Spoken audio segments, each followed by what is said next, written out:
आज तक मीडिया में हेट स्पीच की खूब चर्चा होती है। कड़वी सच्चाई यह है कि भारत के किसी कानून में हेट स्पीच डिफाइन ही नहीं है, और हेट स्पीच डिफाइन नहीं है तो पकड़े कैसे, जेल में कैसे डाले? तो उल्टे सीधे दाएं बाएं वाली धारा लगा के जेल में ठूस देते। ये बात इसलिए मैं कह रहा हूं, एक लॉ की स्टूडेंट है, सिम्बायसिस से लॉ कर रही है, 4th ईयर है, उसका नाम है शर्मिष्ठा। सुना आप लोगों ने? इंस्टा वाले सुने होंगे। कितने लोगों ने सुना शर्मिष्ठा के बारे में? भाई हाथ उठाओ जरा। लॉ के बच्चों ने सुना कि नहीं सुना? सुना।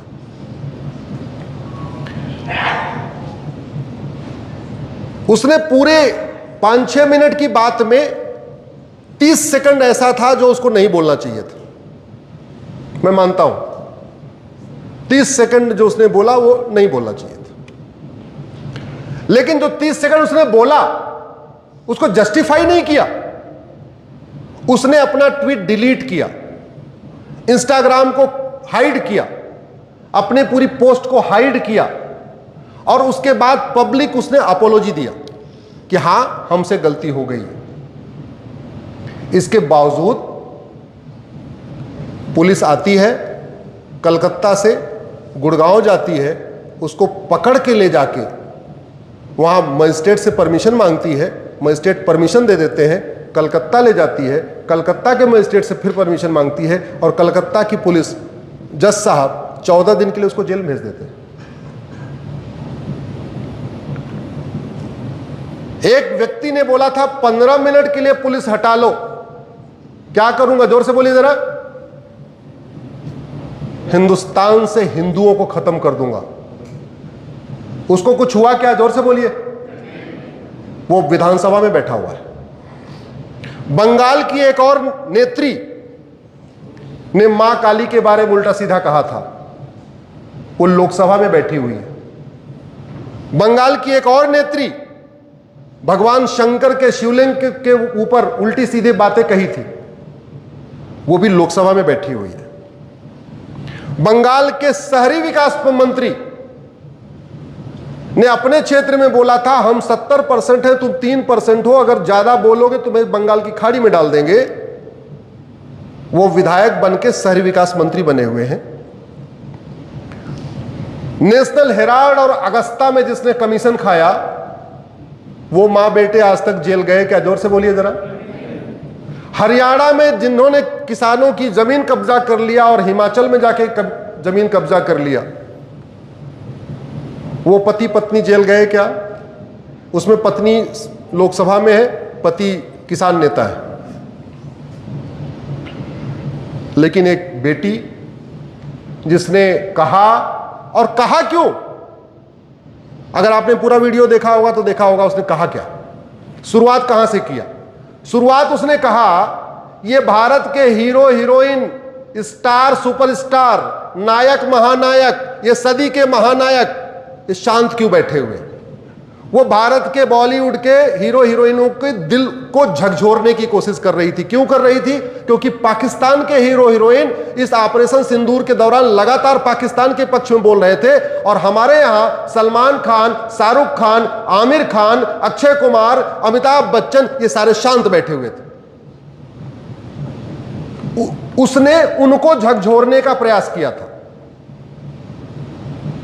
हां, अलग बात है उस स्लिप ऑफ टंग हो गया बीच में, और स्लिप ऑफ टंग हो गया तो एक तो यह भी होना चाहिए कि अगर स्लिप ऑफ टंग हो गया तो पकड़ने के पहले यह भी तो पूछो जो इसने गलती से भी बोला ये सही है कि गलत है। ढोल गंवार शूद्र पर सुनारी के ऊपर कितनी बार बातें हो चुकी हैं। कोई जेल गया क्या? जोर से बोलिए जरा। दुनिया का सबसे पहला कोडिफाइड लॉ, हमारे सर बता रहे थे मेसोपोटामिया के बारे में, वर्ल्ड का पहला कोडिफाइड लॉ है मनुस्मृति। उसके पहले भारत में, पूरी दुनिया में कोई रिटन डॉक्यूमेंट था ही नहीं। The first codified law was the Manusmriti. ये अलग बात है आज की डेट में वो उतना इंपॉर्टेंट नहीं रहा, उसका कुछ पार्ट इंपॉर्टेंट है, कुछ पार्ट आज की डेट में इंपॉर्टेंट नहीं। कितने लोगों ने मनुस्मृति जला दिया? किसी को जेल हुई क्या? कितने लोगों ने पन्ना फाड़ फाड़ के दिया? मनुस्मृति का? कहीं जेल हुई क्या? कितने लोगों ने भगवान राम के बारे में उल्टा सीधा बोला कि सीता जी को निकाल दिया, ये कर दिया, मां सीता प्रेग्नेंट थी तो बाहर क्यों भेजा? ऐसी खूब डिबेट हुई। किसी को जेल भेजा क्या? भगवान कृष्ण के बारे में कितने लोगों ने क्या क्या बोल दिया, गोपियों का कपड़ा चुराते थे, ये करते थे, वो करते थे। कभी किसी को जेल भेजा क्या? मुझे समझ में नहीं आ रहा है। आप भगवान राम कृष्ण का अपमान करो या उनके बारे में उल्टी सीधी बात करो तो किसी का रिलीजियस सेंटीमेंट हर्ट नहीं होता।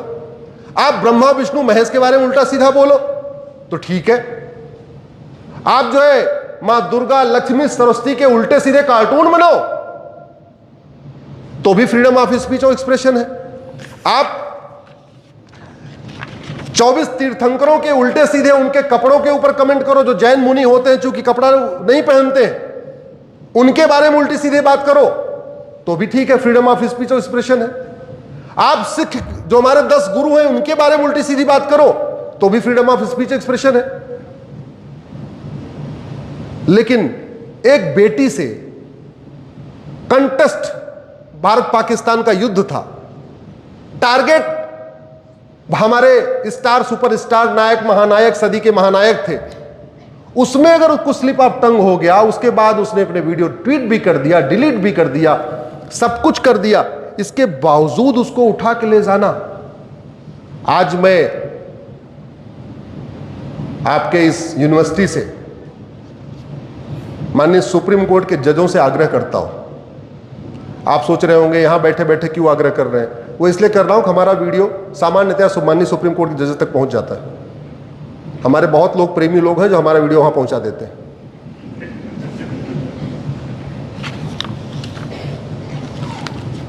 उनसे कहना चाहता हूं कि जब आपने कहा कि bail is rule, bail is norm, jail is exception, bail is rule, jail is exception, वो यहां क्यों नहीं हुआ? उस गुड़गांव के जज की हिम्मत कैसे पड़ी कि एक 22 साल की बेटी को कलकत्ता की पुलिस को दे दिया रिमांड पे? अरे भाग नहीं रही थी, कलकत्ता की पुलिस ने उसका लैपटॉप ले लिया था, कलकत्ता की पुलिस ने उसका मोबाइल ले लिया था। वो झूठ भी नहीं बोल रही थी, उसने बोला हाँ हमसे गड़बड़ी हुई है, हमने डिलीट कर दिया, एडमिट भी कर रही है। वो कोई भगोड़ी भी नहीं है, भागने वाली है यहां से। और करना था उसका ड्राइविंग लाइसेंस पासपोर्ट जब्त करवा लेते, और सजा देना था तो शर्मिष्ठा के माता पिता का पासपोर्ट ड्राइविंग लाइसेंस जब्त करा लेते, और ज्यादा कुछ करना था 2-3 और लोगों के आस पड़ोस के लोगों को गारंटी कर लेते। लेकिन क्या गुड़गांव के डिस्ट्रिक्ट जज को यह काम करना चाहिए था का कि सीधे कलकत्ता की पुलिस को उठा के दे दिया? जोर से बोलिए जरा। कई बार तो ऐसे लगता है कि सुप्रीम कोर्ट के जजमेंट को डिस्ट्रिक्ट कोर्ट के जज ही नहीं मान रहे। और क्यों नहीं मान रहे? क्योंकि सुप्रीम कोर्ट जजमेंट दे देता है, डिस्ट्रिक्ट कोर्ट के जज जब उसको नहीं, उससे फॉलो नहीं करते तो कोई एक्शन नहीं होता। हमारे देश में सिस्टम क्या है? डिस्ट्रिक्ट कोर्ट का जज फैसला सही दे या गलत दे, कोई एक्शन होता है क्या? आपके पास आपके पास एक ही रास्ता है, हाई कोर्ट जाओ। हाई कोर्ट का जज फैसला सही दे या गलत दे, आप कुछ कर सकते हो क्या? नहीं, कुछ नहीं कर सकते। आपके पास एक ही रास्ता है, सुप्रीम कोर्ट आओ।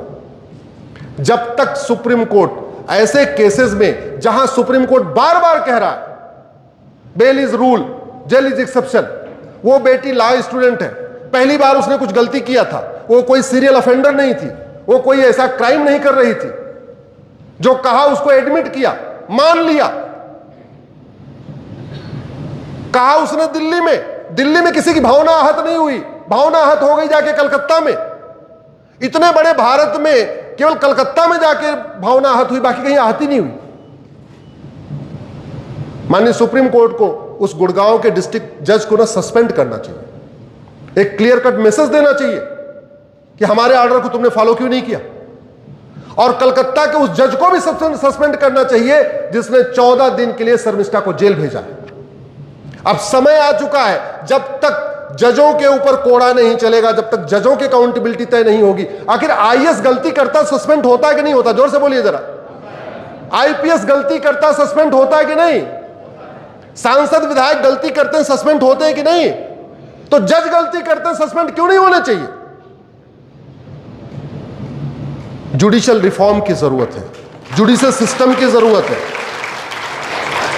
और यह हुआ किस लिए, अब मैं उसके रूट को बताता हूं। यह हुआ इसलिए क्योंकि भारत में 1861 का पुलिस एक्ट चल रहा है। 1861 का यह जो कानून जिससे भारत चलता है, इसकी एक भूमिका है, एक बैकग्राउंड है। अंग्रेजों ने वो सारे काम किए जो मुगलों ने किए, बस मुगल तलवार के दम पे करते रहे, अंग्रेज कानून बना के करते रहे। 1857 की क्रांति हुई मंगल पांडे की, और मंगल पांडे की क्रांति पूरे देश में फैल गई। लाहौर तक पहुंच खबर लग गई, ढाका तक उसकी खबर लग गई, कन्याकुमारी तक उसकी खबर लग गई। ये सारा हिस्सा भारत का हिस्सा था, सिंध, जलियांवाला, ये पूरा। अंग्रेजों ने बोला भाई इनको गुलाम बनाना पड़ेगा। कैसे गुलाम बनाए? मैकाले पहले आया हुआ था, 1835 में आ चुका था। एक उन्होंने 1857 में लॉ कमीशन बना दिया। भारत में लॉ कमीशन आज भी चल रहा है। वो पहला लॉ कमीशन कब बना था? मंगल पांडे की क्रांति के बाद। मैकाले को लॉ कमीशन का चेयरमैन बनाया, बोले कानून बनाओ, कानून बना के इनको गुलाम बनाओ। तो पहला गुलामी वाला कानून कौन सा बना? 1860 में आया इंडियन पिनल कोड। बोले कानून तो बन गया, इनको लाठियों से पीटेगा कौन? इनके अंदर विद्रोह की भावना पैदा हो रही है, इनको लाठी से पीटने के इंतजाम करो। अगला कानून बना 1861 में, क्या नाम है इसका? Police act. बोले ये पता करो कि मंगल पांडे की क्रांति लाहौर तक कैसे पहुंची, किसने फैलाया ये बात, ये कौन है काम कर रहा है इतना तेजी के साथ। अंग्रेजों ने जांच करवाई तो पता चला ये सारा का सारा काम मंदिरों ने किया था, मठ मंदिर के पुजारियों ने किया था। जैसे मंगल पांडे ने क्रांति किया तो जो मठ मंदिर के पुजारी थे, इन्होंने रिले रेस शुरू किया। रिले रेस समझती है ना? एक व्यक्ति वहां तक जाएगा, अगला व्यक्ति वहां तक जाएगा, अगले व्यक्ति वहां तक जाएगा। तो मठ मंदिर के पुजारियों ने उत्तर दक्षिण पूरब पश्चिम शुरू किया भागना। रात रात भर भागते थे, अगले वाले मंदिर के पुजारी को बताते थे कि मंगल पांडे ने क्रांति कर दिया, ये बात और आगे बता के आओ, और आगे बता के आओ, और आगे बता के आओ। वो पूरे, उस समय और फोन तो था नहीं, ये व्हाट्सएप कोई लैंडलाइन मोबाइल कुछ भी नहीं था। तो अंग्रेज इस बात से आश्चर्यचकित थे कि यह मंगल पांडे की क्रांति चटगांव कैसे पहुंच गई, ढाका कैसे पहुंच गई, सबको खबर लगी कैसे। फिर पता चला ये काम तो मंदिर के पुजारियों ने किया। बोले काम करो, एक कानून बनाओ, मठ मंदिर को अपने कंट्रोल में ले लो, और ये जो मंदिर के पुजारी हैं इनको नौकर बना दो, सर्वेंट बना दो, इनको कुछ वेतन दो जिससे इनका घर चलता रहे, बाकी जितना मंदिर का चढ़ावा ढावा आ रहा है सब अपने पास ले लो। तो वो मंदिर के पुजारी जिनके अंदर राष्ट्रभक्ति थी, सनातन की भक्ति थी, वो क्या बन गए? अंग्रेजों के नौकर। नौकर बन गए तो नौकर किसके लिए काम करेगा? जोर से बोलिए जरा। मालिक के लिए, जो उसको वेतन दे रहा है। ये तरीका था अंग्रेजों का काम करने का। फिर बाद बोला अच्छा पुलिस भी बन गई, लाठी से पीटने वाले, इनको काला पानी कौन देगा? बोले एविडेंस एक्ट बनाओ, कोर्ट बनाओ। बोला अच्छा ये भी सेटल हो गया, अब हमें और भी यहां पे जमीनें एक्वायर करनी है, जमीनों में हमें अपने सेट करना है। आपने सुना होगा पूरे देश में सिविल लाइन बनी हुई है। मुझे नहीं पता रांची में सिविल लाइन है कि नहीं, लेकिन बाकी पुराने शहरों में है, कानपुर में, बनारस में, इलाहाबाद में, लखनऊ में, दिल्ली में, जितने प्राचीन अंग्रेजों के जमाने के शहर थे, हर जगह सिविल लाइन है। सिविल लाइन की बोले काम करो, कानून बनाओ। 1894 का लैंड एक्विजिशन एक्ट, जमीनें कब्जा कर लिया, किसानों की जमीन कब्जा कर करके उसको बांट दिया, जिसको बांटना था उसको बांट दिया। अब वो किसी भी सिविल लाइन में आप जाके पता करना, सिविल लाइन का मैक्सिमम जमीन किसके पास है, आपको समझ में आ जाएगा किसके पास है। तो ये खेल हुआ भारत में। तो शर्मिष्ठा को जो पकड़ा वो इसलिए पकड़ा क्योंकि 1861 का पुलिस एक्ट चल रहा है। अब कानून पुराना वाला चल रहा है तो पुलिस का बिहेवियर पुराना वाला है।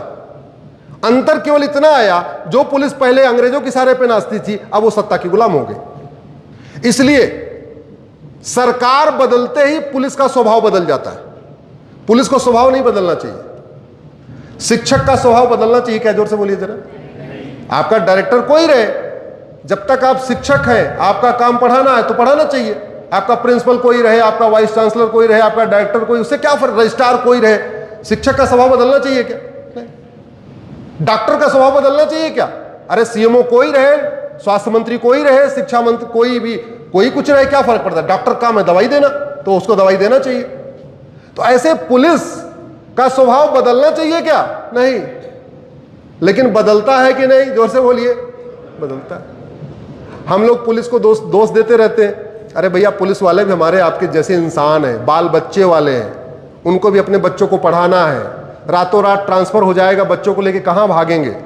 परेशान किया जाएगा, उनको टॉर्चर किया जाएगा, उनको सस्पेंड किया जाएगा। तो हमने आज तक पुलिस रिफॉर्म किया ही नहीं, हमने पुलिस चार्टर लागू ही नहीं किया, हमने पुलिस की अकाउंटेबिलिटी तय ही नहीं किया। और नतीजा ये है, बंगाल की पुलिस का अलग बिहेवियर होता है, झारखंड की पुलिस का अलग बिहेवियर होता है। झारखंड की पुलिस का भी फलाने वाली पार्टी आएगी तो अलग बिहेवियर रहेगा, फलाने वाली पार्टी आएगी तो अलग बिहेवियर रहेगा।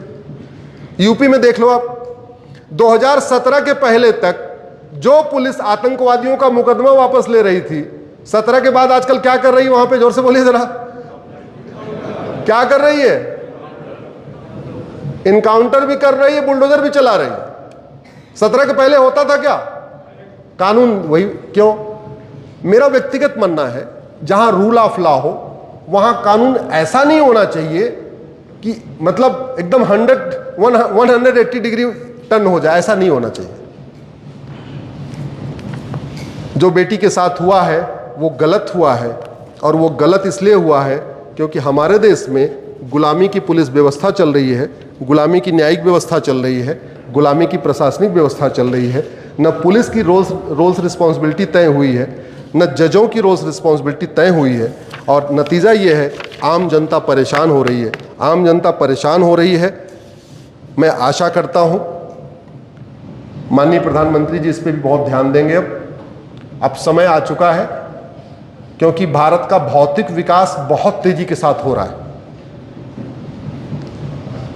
लेकिन देश का भौतिक विकास ही पर्याप्त नहीं होता। जैसे शरीर का केवल भौतिक विकास हो जाए, आध्यात्मिक विकास न हो, नैतिक विकास न हो, चारित्रिक विकास न हो, तो व्यक्ति अच्छा माना जाता है क्या? जोर से बोलिए जरा। ऐसे किसी देश का भौतिक विकास खूब हो जाए, लेकिन उस देश का सामाजिक विकास न हो, चारित्रिक विकास न हो, नैतिक विकास न हो, आध्यात्मिक विकास न हो, तो उस देश को बहुत अच्छा नहीं माना जाता। अब समय आ चुका है कि भौतिक विकास तो लगभग दुनिया में सबसे तेज गति से हो रहा है। अब भारत में न्यायिक विकास हो, प्रशासनिक विकास हो, आध्यात्मिक विकास हो, चारित्रिक विकास हो, इन विकासों पे भी चर्चा किया जाए।